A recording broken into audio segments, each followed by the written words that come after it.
بھائیوں، اپنے بچپن سے لے کر جوانی کی عمر تک پہنچتے ہوئے میں اکثر ایک حدیث سنا کرتا تھا جو مرفوع روایت تو ضعیف سند کے ساتھ ہے مسند احمد میں اور طبرانی کے اندر، لیکن اس کی دو اسناد موقوفاً صحیح سند کے ساتھ موجود ہیں۔ فضائل صحابہ کتاب امام احمد بن حنبل رحمہ اللہ، المتوفى 241 ہجری، یہ ان کی کتاب ہے فضائل صحابہ، جس میں انٹرنیشنل نمبرنگ کے مطابق تقریباً 2000 کے قریب احادیث ہیں، 1903۔ یہ الحمدللہ بک کارنر جہلم سے اب فرسٹ ٹائم اردو ترجمے کے ساتھ شائع ہو چکی ہے، امام احمد بن حنبل کی کتاب فضائل صحابہ۔ اس کتاب کے اندر وہ دو روایتیں موجود ہیں صحیح سند کے ساتھ، اور موقوفاً خود مولا علی رضی اللہ تعالی عنہ و علیہ السلام سے ہیں۔ مولا کا مطلب ہے دلی محبوب، آج آ بھی جائے گا انشاءاللہ۔ اس کا مطلب مشکل کشا نہیں بلکہ دلی محبوب، حدیث متواتر ہے، من کنت مولاہ فہذا علی مولاہ، جس کا جگری یار میں تو پھر اس کا جگری یار علی بھی ہونا چاہیے۔ اور علیہ السلام امام بخاری رحمہ اللہ المتوفى 256 ہجری نے صحیح بخاری میں انٹرنیشنل نمبر کے مطابق 6318 نمبر حدیث میں سیدہ فاطمہ اور سیدنا علی رضی اللہ تعالی عنہما وعلیہم السلام کے ساتھ علیہم السلام لکھا ہے۔ اسی طرح صحیح بخاری میں انٹرنیشنل نمبر کے مطابق 3748 نمبر حدیث میں سیدنا حسین کے ساتھ امام بخاری رحمہ اللہ نے علیہ السلام لکھا ہے۔ اور صرف امام بخاری نہیں، امام ابو داؤد نے انٹرنیشنل نمبر کے مطابق 4646 نمبر حدیث میں سیدنا علی کے ساتھ علیہ السلام لکھا ہے، اور امام ترمذی نے بھی سیدنا حسن و حسین کے ساتھ علیہم السلام لکھا ہے جامعہ ترمذی میں۔ تو یہ محدثین کا پیٹ رول ہے کہ اگر کوئی صحابی کسی غیبی خبر سے متعلق روایت بیان کرے اپنی ذات کے اعتبار سے، نبی صلی اللہ علیہ وسلم کے ریفرنس سے نہیں بلکہ اس کا اپنا قول ہو، ہم اسے کہتے ہیں حدیث موقوف، اور اس کو مرفوع کے درجے میں ہی لیا جاتا ہے، کیونکہ جو غیبی خبر ہے وہ بغیر نبی کے بتائے کسی صحابی کو پتہ نہیں چل سکتی، لہٰذا یہ دوسرے معنوں میں ایک قسم کی مرفوع روایت ہے۔ یہ دو اسناد اس کی آئی ہیں، فضائل صحابہ کتاب احمد بن حنبل کی انٹرنیشنل نمبر کے مطابق 932 نمبر اور 920 نمبر۔ یہ میں نے ترتیب جس ترتیب سے بیان کرنی ہے اسی ترتیب کے ساتھ اس کے نمبر بتائے ہیں، اور صفحہ نمبر 445 پہ اور 443 پہ۔ اور یہ حدیث جو ہے امام ابن ابی عاصم کی کتاب السنہ میں بھی انٹرنیشنل نمبر کے مطابق 819 نمبر موجود ہے۔ دو روایتیں ہیں۔ سیدنا مولا علی رضی اللہ تعالی عنہ وعلیہ السلام کہتے ہیں کہ میری ذات کے اعتبار سے دو قسم کے لوگ گمراہ ہو جائیں گے، ایک میری محبت میں غلو کر کے اور ایک میری دشمنی میں غلو کر کے، وَلِعَوْذُ بِاللَّهِ تعالی۔ یعنی ایک ایکسٹریم پر رافضی جو آپ کی محبت میں غلو کرنے والے ہیں، اور دوسری ایکسٹریم پہ ناصبی جو آپ سے دشمنی کرنے والے ہیں، بغض رکھنے والے ہیں۔ اور دوسری روایت بہت خطرناک ہے کہ سیدنا علی کہتے ہیں، حوالہ میں دے چکا، کہ کچھ لوگ میری ذات میں اس درجہ محبت میں آگے نکل جائیں گے کہ میری محبت میں غلو کرنا ان کو دوزخ تک پہنچا دے گا، وَلِعَوْذُ بِاللَّهِ تعالی۔ اور کچھ لوگ میری دشمنی میں اتنا آگے نکل جائیں گے کہ اللہ تعالیٰ ان کو آگ میں داخل کر دے گا، یعنی وہی رافضی اور ناصبی، وَلِعَوْذُ بِاللَّهِ تعالی۔ اور اس سے بھی بڑھ کر امپورٹنٹ حدیث وہ ہے جو صحیح مسلم میں ہے، کتاب الایمان چیپٹر میں انٹرنیشنل نمبر کے مطابق 240 نمبر حدیث، کہ سیدنا علی خود کہتے ہیں کہ نبی صلی اللہ علیہ وسلم نے، نبی امی نے مجھ سے یہ عہد لیا تھا کہ اے علی، تجھ سے محبت نہیں رکھے گا مگر مؤمن، اور تجھ سے بغض نہیں رکھے گا مگر منافق، وَلِعَوْذُ بِاللَّهِ تعالی۔ بہت سینسٹیو ایشو ہے، یعنی ہم یہ بچپن سے یہ روایتیں سنتے تھے، تو میرا چونکہ بلٹ اپ بریلوی مکتبہ فکر میں ہوا، لہٰذا وہاں پر تو بغض علی کا کوئی سوال ہی نہیں پیدا ہوتا، شاید کسی درجے میں غلو سیدنا علی کے بارے میں موجود ہو، بغض کا تو سوال ہی پیدا نہیں ہوتا۔ تو میں اکثر پریشان ہوا کرتا تھا کہ یہ بغض علی والے لوگ کون ہیں، کیا دنیا میں موجود ہیں؟ اور جب ہم محبت علی میں غلوب کی بات کرتے تھے تو ہمارے بریلوی علماء کہا کرتے تھے کہ احمد بریلوی صاحب المتوفا 1340 ہجری، ان کی کتاب آپ پڑھ لیں رد الرافضہ. تو یہ رافضی جو ہے نا، اہل تشیع، یہ ہے غلو کرنے والے لوگ. اور جب ہم پوچھتے کہ یہ جو بغض رکھنے والے لوگ کون ہیں، وہ کہتے ہیں جی وہ تو سیدنا علی کے زمانے میں گزر گئے، خارجی لوگ تھے. اور پھر اس طریقے سے خاموش کروا دیا کرتے تھے. حتیٰ کہ 1995 میں جب میں انجینئرنگ یونیورسٹی کے پہلے سال میں پڑھتا تھا، مجھے پہلی دفعہ یہ بات پتہ چلی کہ دنیا میں ایسے لوگ بھی موجود ہیں جو یزید کو رحمہ اللہ کہتے ہیں اور حسین کو نعوذ باللہ باغی کہتے ہیں. استغفر اللہ و اتوب الیہ ولیعوذ باللہ تعالی. اور اسی کانٹیکسٹ میں کچھ دیوبند علماء کی بکس سامنے آئیں، اور اسی طریقے سے اہل حدیث حضرات کی تقاریر اور ان کی کتابیں. اور پھر اسی دوران مجھے جنگ جمل، جنگ صفین، جنگ نہروان کے بارے میں تھوڑا سا آئیڈیا ہوا. تو ہمارے بریلوی مکتب فکر کے علماء نے کہا کہ یہ صحابہ کی جو جنگیں ہیں، مشاجرات ہیں، اس میں بات کرنے کی ضرورت نہیں ہے، خاموشی اختیار کریں. تو انہوں نے وہ جس کو کہتے ہیں نا مٹی پاؤ، حق کو چھپا لو، جو علماء یہود کا کردار ہوا کرتا تھا، حق کو چھپانا. سورۃ البقرہ میں اللہ تعالیٰ نے لعنت فرمائی ہے آیت نمبر 158 اور 159 میں کہ جو حق چھپاتے ہیں ان پر اللہ کی لعنت، فرشتوں کی لعنت اور تمام لعنت کرنے والوں کی لعنت والعیاذ باللہ تعالی. تو یہ ایسے علماء کو میں علماء کرام نہیں، علماء کرائم کہتا ہوں. مجرم علماء، ایک ہے علماء پرائم، عزت والے علماء، اور ایک ہے علماء کرائم. اس پہ بھی میرا مسئلہ نمبر 141 ریکارڈ ہے اہل سنت پاک.com پہ، ڈفرنس بٹوین علماء کرائم اینڈ علماء پرائم. تو وہ خاموش کروا دیا کرتے تھے. بہرحال وقت گزرتا گیا. 2007 میں قرآن حکیم ترجمے سے پری ڈیٹرمنڈ ریزلٹس کے بغیر پڑھنا شروع کیا. آہستہ آہستہ سمجھ آنی شروع ہوئی کہ ہم جن بزرگوں کے عقائد کے اوپر چل رہے ہیں ان کا تو کوئی دور دور تک کتاب و سنت سے تعلق نہیں ہے. تو پھر کچھ عرصہ دیوبند کے ساتھ، پھر 2008 میں جب میں اہل حدیث کے قریب ہوا تو اس وقت بریلوی مکتب فکر کے لوگوں نے تانا دینا شروع کر دیا کہ ہاں اب تم اہل حدیث کے قریب ہو رہے ہو تو ان قریب یزید کو رحمہ اللہ کہو گے اور حسین کو باغی کہو گے. تو میرے جیسے بندے کے لیے تو یہ گالی سے کم نہیں تھی چیز. اور کسی حد تک ان کی بات ٹھیک بھی تھی، کیونکہ پوری دنیا میں جس شخص نے ناسبیت کا جھنڈا بڑے لیول پر اٹھایا وہ ہمارے اسی جیلم شہر کے اسی اکیڈمی سے واکنگ ڈسٹنس پہ جو بابے بگے کی مسجد ہے اس میں وہ خطیب تھا، فیض عالم صدیقی، قتل ہو گیا بعد میں. تو وہ یعنی وہ ناسبیت جو ہے وہ اس کی یعنی کہ ناسبیت کا امام جو ہے دور حاضر میں وہ جیلم شہر سے تھا. اور الحمدللہ اللہ تعالیٰ نے اسی شہر سے جو ہے وہ حق کی آواز بلند کی ہے کہ پرانے سارے ناسبی اگر قبروں سے باہر نکل آئیں بالفرض اور زندہ والے ان کے ساتھ بھی مل دیں تو الحمدللہ اس حق کی آواز کو اب دبا نہیں سکتے الحمدللہ. تو میری خوش قسمتی کہ میری پہلی ملاقات جس اہل حدیث عالم کے ساتھ ہوئی وہ کٹر حسینی اور ناسبیوں کے خلاف تھے. شیخ زبیر علی زئی رحمہ اللہ المتوفا 1435 ہجری. ان سے میری ملاقات ہوئی 28 مئی 2008 کو، یوم تکبیر والے دن، جس دن پاکستان نے اٹامک بلاسٹ کیے تھے. اس کو 10 سال ہو گئے تھے کیونکہ 1998 28 مئی کو کیے تھے. اور اسی دن میں نے الحمدللہ باقاعدہ طور پر سنت کے مطابق نماز بھی شروع کر دی الحمدللہ. تو پھر ان سے ملاقات کے بعد میں نے 11 جون 2009 کو ان کا ڈیٹیل ایک انٹرویو ریکارڈ کیا. 100 کوسچنز ود شیخ زبیر علی زئی رحمہ اللہ. یہ آپ لکھیں 100 question of engineer Muhammad Ali Mirza with شیخ زبیر علی زئی، کچھ بھی لکھیں، بلکہ شیخ زبیر صاحب کی کوئی بھی ویڈیو لکھیں وہ ساری میں نے ہی بنائی ہوئی ہیں اپنے لیپ ٹاپ کے ذریعے الحمدللہ. میں نے ہی ان کو آمادہ کیا تھا ویڈیوز بنانے پہ. تو وہ 100 سوالات کی ریکارڈنگ ہوئی. بعد میں نے پھر ان کی وفات کے بعد بڑا ڈیٹیل لیکچر بھی ان کے اوپر دیا. مسئلہ نمبر 80 شیخ زبیر علی زئی رحمہ اللہ ایک حق گو عالم دین. ان کے ویڈیو کلپس لگا کے میں نے ان کی تعلیمات کو قیامت تک کے لیے ویڈیوز میں محفوظ کر دیا تاکہ کوئی بعد میں آ کے اس کو ٹیمپر کرنے کی کوشش نہ کرے.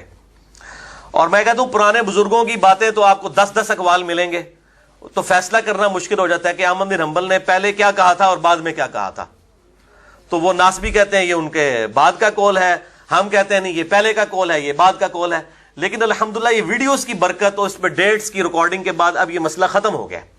تو میں نے شیخ زبیر صاحب کو کم از کم اس حوالے سے اللہ تعالیٰ نے مجھ سے کام لیا کہ ان کی تعلیمات کو میں نے محفوظ کر دیا ویڈیوز کی فارم کے اندر، تاکہ ان کے نظریات لوگوں کے سامنے آ جائیں. اسی دوران 2009 کے اندر ڈاکٹر ذاکر نائک کی طرف سے وہ فتنہ اٹھایا گیا، جو میں ان کی بڑی عزت کرتا ہوں، حافظہ اللہ. اللہ تعالیٰ ان کا سایہ مسلمانوں کے سروں پر تادیر قائم رکھے، ان کی غلطیوں سے درگزر فرمائے، ان کو اپنی اصلاح کی توفیق دے. بہرحال ان سے بہت بڑا بلنڈر ہوا، بلنڈر سے کم لفظ نہیں استعمال کیا جا سکتا، کہ انہوں نے یزید کے لیے رضی اللہ تعالیٰ عنہ کا لفظ استعمال کیا، اور پھر اس طرح کی ان کی ویڈیوز کچھ چھپ کے سامنے آئیں، کچھ پھر اوپنلی سامنے آ گئیں. اور اس وقت بڑی پریشانی بنی، ایک پوری دنیا میں ایک جو دعوت کا کام تھا وہ ٹھپ ہو گیا. کیو ٹی وی پہ بھی ان کے لیکچرز آنا بند ہو گئے، پاکستان میں بھی ان کے لیکچرز آنا بند ہو گئے، پیس ٹی وی پہ ابھی تک پابندی ہے، اور ان کی کتابوں کے اوپر پابندی لگ گئی، اور لوگوں نے ایک جملے کے ساتھ ان کو 0 سے ملٹیپلائی کر دیا. ظاہر بہت بڑی بات بھی تھی. اب ڈاکٹر ذاکر نائک کی میں بہت عزت کرتا ہوں، لیکن وہ کمپیریٹیو ریلیجن میں اپنا مقام رکھتے ہیں. اگر آپ بات کریں کہ with in religion Barelvi Deobandi اہل حدیث شیعہ اختلاف کیا ہے، تو معذرت کے ساتھ وہ بہت کمزور ہے، اس میں بہت ہی کمزور ہے. بلکہ وہ جن کو فالو کر رہے ہیں وہ خود بہت کمزور ہیں، تو بےچارے خود تو کمزور ہوں گے. تو میں نے شیخ زبیر علی زئی صاحب رحمہ اللہ سے فون پہ بات کی. میں نے کہا یہ ڈاکٹر ذاکر نائک نے یہ کیا کام ڈالا ہے؟ تو شیخ زبیر صاحب بڑے غصے میں مجھے کہتے ہیں علی بھائی میں نے تو اس کو چھوڑ دیا، یہ تو یزیدی ہے. تو میں کڑتا رہا کہ چھوڑ تو سب نے دیا ہے، کوئی جرت نہیں کر رہا کہ اس کا رد بھی کرے علمی طریقے سے، تاکہ اس کی غلطی پوائنٹ آؤٹ ہو. چونکہ اب وہ ظاہر ایک خاص مکتبہ فکر پیچھے کھڑا ہوا ہوتا ہے نا، تو وہ پھر اس طرح کی چیزوں کو ہائی لائٹ نہیں کرتا، تو اس کے لیے کوئی نیوٹرل بندہ چاہیے ہوتا ہے. تو میں نے الحمدللہ ہمت کر کے تو میں نے ایک ریسرچ پیپر لکھا، اور شیخ زبیر صاحب سے بات کی کہ میں نے یہ لکھا ہے. یہ 2010 کے اینڈ کے 2011 کے شروع کی بات ہے، اور میں نے اپنا ریسرچ پیپر لکھا، اور میں نے شیخ زبیر علی زئی رحمہ اللہ کو وہ ریسرچ پیپر پروف ریڈنگ کے لیے بھجوایا، جو انہوں نے پروف ریڈنگ کی. اور یہ ہے وہ ریسرچ پیپر میرا، ریسرچ پیپر نمبر 5A. یہ سب کو انشاءاللہ لیکچر کے اینڈ پہ جتنے 100 کے قریب لوگ بیٹھے ہیں ان کو مل بھی جائیں گی کاپیز. رافضیت، ناسبیت اور یزیدیت کا تحقیقی جائزہ. صرف 4 صفحوں میں اہل سنت کا مقدمہ میں نے بیان کیا ہے. رافضیوں کا رد بھی کیا، ناسبیوں کا رد بھی کیا. اس کی پروف ریڈنگ شیخ زبیر علی زئی رحمہ اللہ نے کی. 2011 کے اندر یہ پرنٹ ہو چکا تھا الحمدللہ. اور اس کے بعد جب یہ پرنٹ ہوا، شیخ زبیر صاحب نے مجھے فون پہ کہا کہ جی مجھے 50 کاپیاں دیں. میں نے ان کو 50 کاپیاں بھی اس کی بھجوائیں، تاکہ وہ اپنے قریبی لوگوں تک اس کو پہنچا سکیں. اس کے بعد پھر میں نے ہمت کی کہ ویڈیو ریکارڈنگ میں اس بات کو لایا جائے. اس وقت تو ہمیں شاید دنیا میں سینکڑوں لوگ ہی جانتے تھے، الحمدللہ اب تو لاکھوں میں لوگ جانتے ہیں. تو یہ ایگزیکٹ 5 سال پرانی بات ہے. آج 13 اور 14 محرم الحرام 1438 ہجری کی درمیانی رات ہے، اور وہ تھی 14 اور 15 محرم الحرام 1433 ہجری کی درمیانی رات، 10 دسمبر 2011. آج ہے 5 اکتوبر 2016. ایگزیکٹ قمری اعتبار سے یہ 5 سال پہلے کی بات ہے. میں نے اپنا وہ شورا آفاق لیکچر ریکارڈ کروایا، حسینیت اور یزیدیت کا تحقیقی جائزہ. تقریباً 2.25 گھنٹے کی گفتگو تھی. اور بعد میں نے واقعہ کربلا چونکہ 61 ہجری میں ہوا تھا، تو اس کی نسبت سے میں نے اس کو بعد میں مسئلہ نمبر 61 کا نام دے دیا. آپ لکھیں دنیا میں کہیں بھی بیٹھ کے، بلکہ میں تو کہتا ہوں آپ یوٹیوب پہ حسین کا نام لکھیں تو سب سے پہلے آپ کو انجینئر محمد علی مرزا صاحب کا کلپ بھی سامنے نظر آئے گا الحمدللہ. تو حسینیت اور یزیدیت کا تحقیقی جائزہ جو لاکھوں لوگ دیکھ چکے ہیں.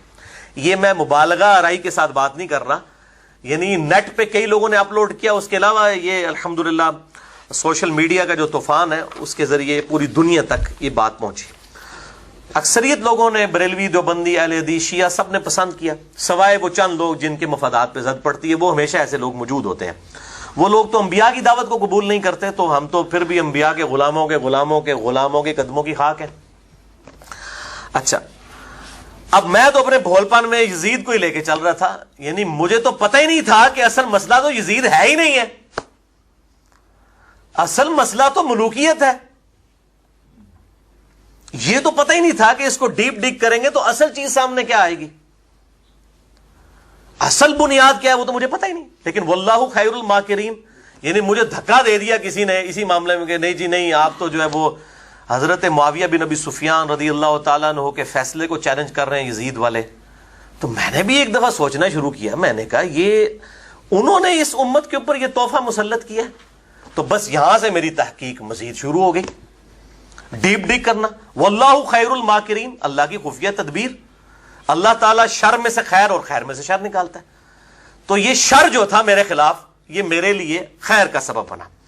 تو میں نے مزید تحقیق کرنا شروع کی، اور پھر میں نے اسی ریسرچ پیپر نمبر 5A کا ضمیمہ لکھا، ریسرچ پیپر نمبر 5B، واقعہ کربلا کا حقیقی پس منظر 50 صحیح الاسناد احادیث کی روشنی میں اہل سنت کی کتابوں سے.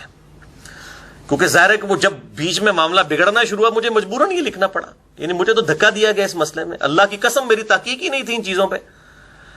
تو اب مجھے تو نہیں پتا تھا کہ اللہ تعالیٰ جو ہے وہ مجھے اٹھا رہا ہے اس کام کے لیے، جسے وہ عربی میں مبعوث کہتے ہیں اور اردو میں کہتے ہیں اٹھانا، قیام کے لیے.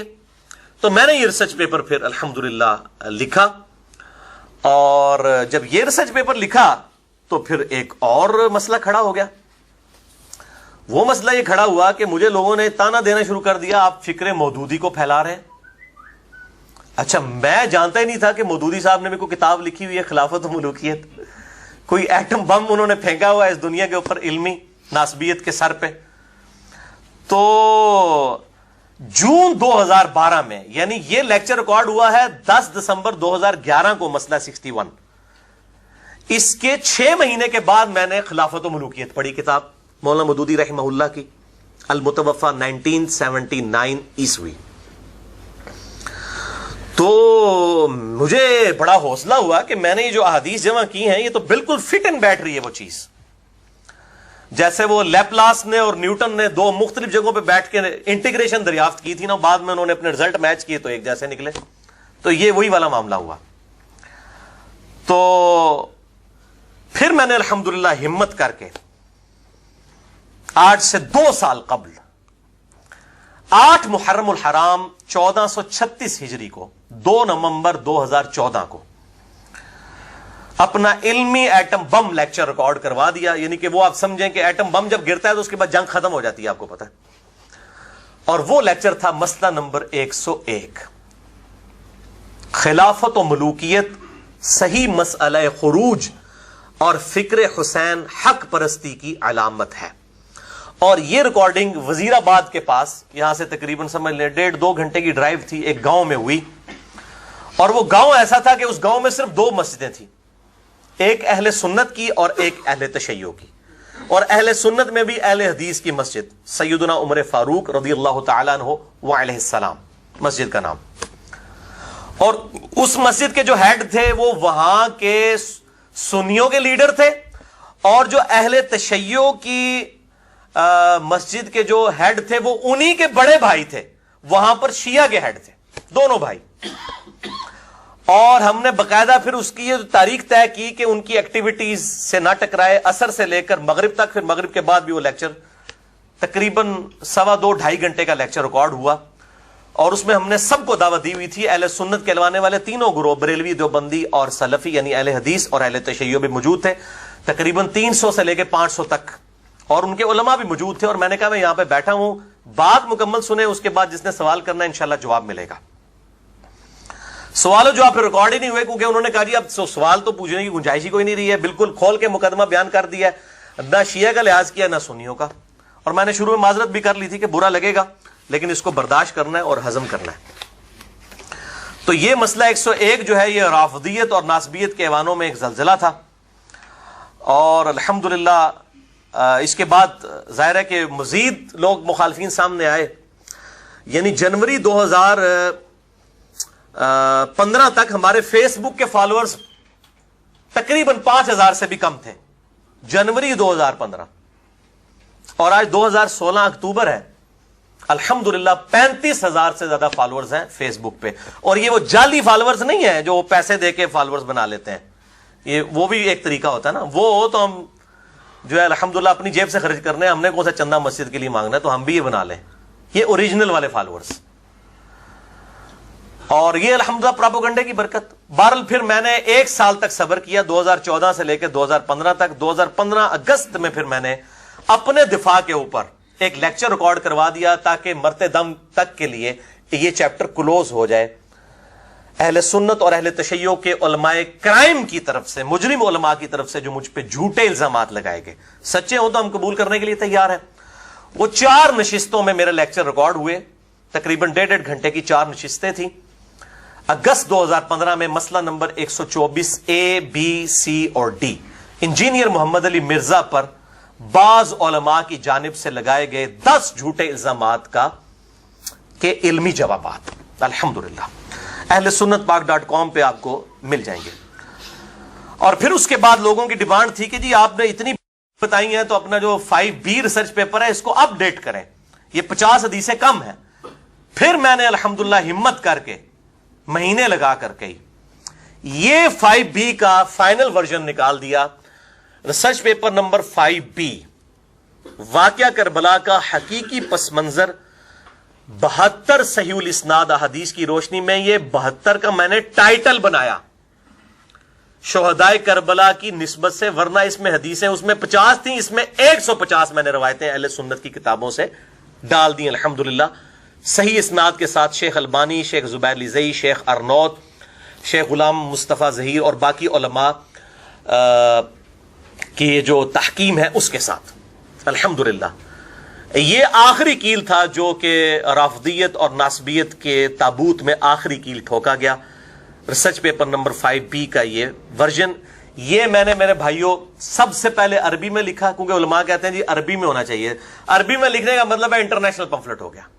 اس پہ تسلی نہیں, اس کے بعد اردو میں اس کا ترجمہ ہوا, پھر ہندی میں ہوا. یعنی انڈیا کے اوپر بھی آپ نے ناسبیوں پہ اور رافضیوں پہ علمی ایٹم بم گرا دیا.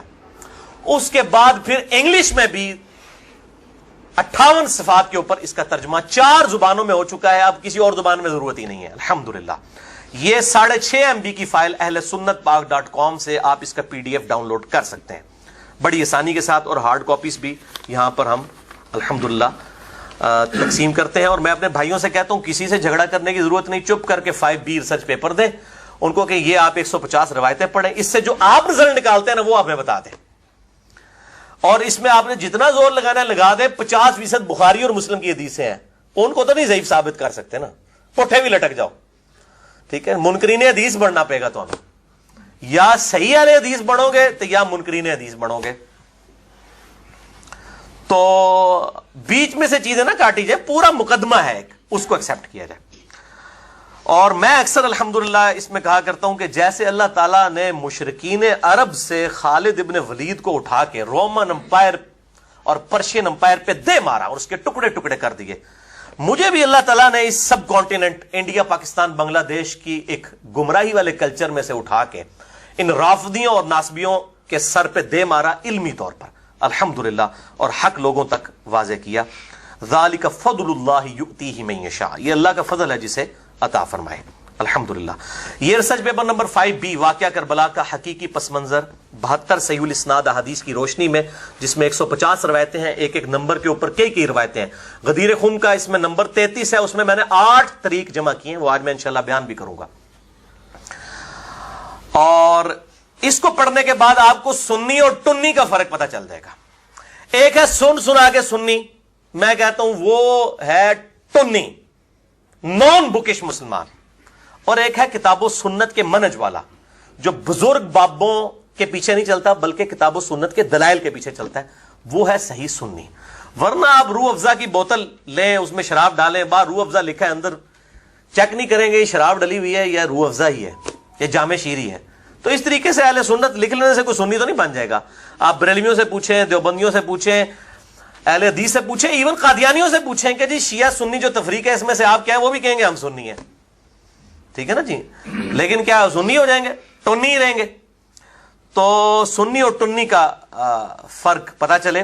اور الحمدللہ اس علمی جنگ میں اہل سنت کی عوام جو ہے, چاہے بریلوی ہوں, دیوبندی ہوں, اہل حدیث ہوں, اور اہل تشیع کی عوام نے بھی میرا پورا ساتھ دیا, اور میں پرسنلی ان کا شکر گزار ہوں. جو حق قبول کرنے والے لوگ ہیں, ظاہر ہے ہزاروں ای میلز پوری دنیا سے ریسیو ہوتی ہیں, اور اس میں بھی ٹاپ آف دا لسٹ اہل حدیث عوام ہے، کیونکہ ان کی تربیت ہوئی ہے کتاب و سنت کو فائنل اتھارٹی ماننے پہ، اس لیے پھر وہ اپنے بزرگوں بابوں کی نہیں سنتے. یہی وجہ ہے کہ میرے خلاف پھر سب سے زیادہ پراپوگنڈا بھی اہل حدیث علماء کی طرف سے ہوا. ظاہر ہے کہ جس کی روزی پہ لات پڑتی ہے اسی نے ہی بولنا ہوتا ہے. تو اہل حدیث عوام نے ساتھ دیا، اور مجھے اس بات کو کہنے میں کوئی آر نہیں، میں ببانگ دہل یہ بات کہتا ہوں کہ میں پوری دنیا میں جتنے بھی مکاتب فکر ہیں اہل سنت کہلوانے والے تینوں گروہ، بریلوی، دیوبندی، اہل حدیث، یا اس کے علاوہ آف شوٹس ہیں حنفی، مالکی، شافعی، حنبلی اور باقی، یہ ہوں یا اہل تشیع کے جتنے بھی آف شوٹس ہیں، اثنا عشری ہوں، زیدیہ ہوں، اسماعیلیہ ہوں، کچھ بھی ہوں، ان میں سب سے بڑھ کر میں حق کے قریب جو ہے وہ اہل حدیث کے منہج کو سمجھتا ہوں. اہل حدیث علماء کی بات نہیں کر رہا، اہل حدیث ایز اے فرقہ بات نہیں کر رہا، منہج اہل سنت کے منہج کی بات کر رہا ہوں. بہرحال اہل حدیث خالی نام لگایا کسی نے اور اندر سے منکرین حدیث ہے، صرف رفع الیدین کی حدیثیں مانتا ہے، تو وہ پھر ظاہر ہے وہ فرقہ اہل حدیث میں ہوگا، وہ منہج اہل حدیث پہ نہیں ہوگا. منہج اہل سنت یا منہج اہل حدیث پہ وہ ہوگا جو بخاری اور مسلم کی ساری حدیثیں مانے گا، چاہے وہ رفع الیدین سے متعلق ہوں، چاہے بنو امیہ کی بدماش حکومت کے خلاف ہوں. وہ پھر صحیح سنی ہوگا، ادروائز وہ ٹنی ہوگا. اور اکثر ظاہر علماء کی اکثریت تو پھر ٹونیوں والا ہی معاملہ کرتی ہے. بھائیوں، میرے ماضی سے آپ میں سے اکثر لوگ جو ہیں وہ واقف ہیں. میں اپنی پیدائش 4 اکتوبر 1977 سے لے کر آنورڈ تقریباً 2008 تک 30-31 سال تک بریلوی رہا. اس کے بعد 2008 میں کچھ عرصہ دیوبند اور پھر اہل حدیث کے ساتھ بھی گزرا، اور پھر ایز اے اسٹڈی کچھ وقت میں نے اہل تشیع کے ساتھ بھی گزارا. اب بھی میں الحمدللہ سب کی گفتگو سنتا ہوں، جہاں پر کوئی حق بات ہے وہ قبول کرتا ہوں، اور جہاں پر اختلاف ہے تو بغیر کسی کلمہ گو کی تکفیر کیے پازیٹو انداز میں کتاب و سنت کے دلائل کے ساتھ اصلاح کی کوشش کرتا ہوں. اور یہی ایک مسلمان کا ایٹیچیوڈ ہونا چاہیے. اور ایک اور اناؤنسمنٹ، چونکہ آج کا درس کریٹیکل ہے، اس کے حوالے سے میں وہ ریپیٹ کر دوں کہ بھائیو، الحمدللہ میری روٹی دین کے ساتھ نہیں جڑی ہوئی، اور میں اپنی ذات کی خاطر دین سے 1 روپیہ کمانے کو بھی قطعاً حرام سمجھتا ہوں. کسی پہ فتویٰ نہیں، اپنی ذات کی خاطر. نہ تو میرے بھائیوں مجھے کوئی سعودیہ سے ریال آتے ہیں، نہ ایران سے ریال آتے ہیں. میں لعنت بھیجتا ہوں ایسی امداد کے اوپر کہ جس کے ذریعے کتاب و سنت کے خلاف اپنا ایجنڈا لانچ کیا جائے کسی دوسرے ملک کے اندر. اور الحمدللہ یہی وجہ ہے کہ میں نے فرقہ واریت کو 3 طلاقیں دے کر اور 4 تکبیریں پڑھ کر ہمیشہ کے لیے دفنا دیا ہے. کیونکہ جس کی روٹی دین کے ساتھ جڑ جائے اور وہ اپنا سورس آف انکم دین کو بنا لے تو اس کو ہمیشہ خطرہ رہے گا کہ اگر میں نے اپنے مسلک کے خلاف کوئی بات کی تو مسجد کمیٹی مجھے فارغ کر دے گی. اور یہی وجہ ہے کہ جن لوگوں کی روٹی دین کے ساتھ جڑ جاتی ہے آپ ان سے حق بات کی توقع نہ کریں، الا ماشاء اللہ، شاید کوئی ہزاروں لاکھوں میں کوئی ایک ہو. اور ہم اللہ تعالیٰ سے دعا کرتے ہیں کہ اللہ تعالیٰ اس دن سے پہلے کہ ہماری روٹی دین کے ساتھ جڑ جائے، ہمیں اللہ تعالیٰ ایمان و عافیت کے ساتھ مدینہ شریف میں موت، بقیع غرقد میں مدفن اور جنت الفردوس میں اپنے محبوب صلی اللہ علیہ وآلہ وسلم کا پڑوس عطا فرمائے. آمین.